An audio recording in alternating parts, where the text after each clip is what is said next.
दुसरं काय की विसाव मंदिराचा विकास व्हावा आणि पंढरपुरात बरीच घाण आहे म्हणजे धुळी साम्राज्य आहे.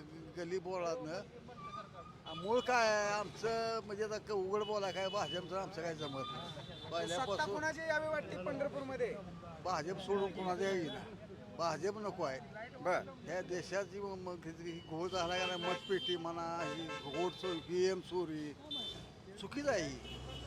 लोकशाहीला ही मारक आहे थोडक्यात त्यामुळं भाजपविषयी लोकांचं मत बरंच बाद झालं आहे पण तर त्या नाईलाज आहे बोंबाला काय तर घोळ करून येते ती निवडून परंतु आमचं वैयक्तिक मत आहे भाजपविषयी मत चांगलं नाही बऱ्याच लोकांचं काय पण तुमचं मत वगैरे विकासाच्या मुद्द्यावर राहणार की फक्त विकास विकास तर कुठं काय झालेला आहे विकास सुद्धा म्हणावा असा नाही झालेला परिचारक तर म्हणतात की आम्ही रस्त्यांची कामं केलेली आहेत, सगळी कामं त्याला केलेली काय आहेत.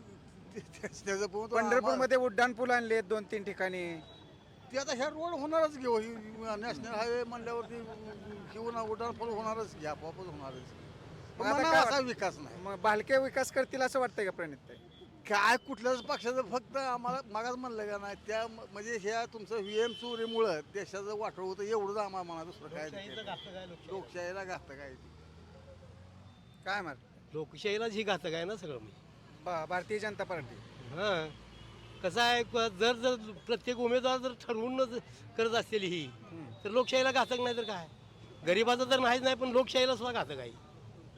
बिहारमध्ये काय झालं हं, मग तशीच प्रकार झालाय नाही कसली आचारसंहिता कसलं काय यांचं कुठं तिकीट वाटप आहे नाही पण लोक निवडून देतात ना त्यांना. अहो निवडून द्यायला काय लोक पैसे दिल्यावर कुणी बी काय करतंय नाहीतर काय आता बिनविरोध बी आलीच की 100 त्यांची टीव्हीला रोज ऐकतोय आपण. पंढरपूरमध्ये कोणकोणती विकास कामं झाली पाहिजेत किंवा सध्या काय अडचणी आहेत? पंढरपूरला म्हणावं एवढंच आता ही MIDC वगैरे एवढे हे तर करा दुरुस्ती करा स्वच्छता तर ठेवा म्हणावं एवढ्या मंदिराच्याकडे मंदिराच्या कडेने तर व्यवसाय MIDC पाहिजे रोजगाराला लोकांनी कामं नाही दी पोराशनी कामं नाही दिली किती तर सुशिक्षित बेकार आहे ती एवढा मोठं गाव तालुका हा रोजगार निर्मिती होणं गरजेचं आहे त्याच्यात आणि इतके दिवस असून बी काय पाहिजे नाही ते आमदारचा. पण तुम्हाला